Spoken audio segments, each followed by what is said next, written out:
Alors vous détestez être seul, dès que c'est calme, quand ça devient un peu vide, vous sentez comme une angoisse monter. Alors on a tous besoin d'être entourés, d'être en lien, mais pour vous c'est peut-être devenu un mode de fonctionnement. Donc vous multipliez les sorties, les rencontres, parfois même les histoires d'amour, parfois c'est même pas un choix, ça devient une forme de fuite, d'une disparition intérieure que vous ressentez quand vous êtes seul. Alors ça, c'est ce que Lise Bourbeau elle appelle la blessure d'abandon. C'est le besoin vital, quelque part, d'être rassuré, d'être entouré, d'être aimé pour ne pas toucher ce vide intérieur.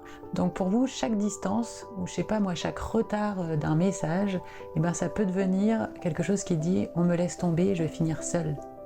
C'est épuisant. Ce qu'il faut comprendre, c'est qu'à force de tout faire pour ne jamais être seul, vous finissez par vous abandonner vous-même.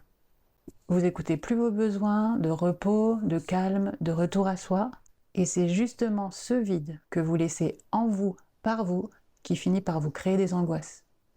Donc en amour, vous donnez énormément, mais souvent c'est pour pas être quitté.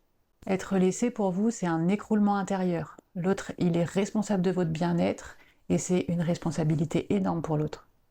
Et alors ce qui se passe, c'est que cette dépendance affective, elle peut finir par devenir lourde. Les autres, ils peuvent se sentir obligés de vous rassurer en permanence, et dès qu'ils respirent un peu, eh ben vous le vivez comme une trahison. Alors parfois, ils finissent par faire ce que vous le redoutez le plus, ils partent. Et ce qui est encore plus triste, c'est que c'est pas à cause de vous qu'ils partent, mais à cause de ce fonctionnement souffrant.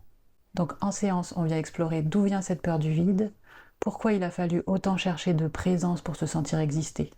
Et on va essayer de retirer la charge émotionnelle de ce qui est à l'origine de cette blessure dans le corps, et on va essayer de faire circuler autre chose que cette sensation de vide. C'est ça qu'on va faire en kinésio.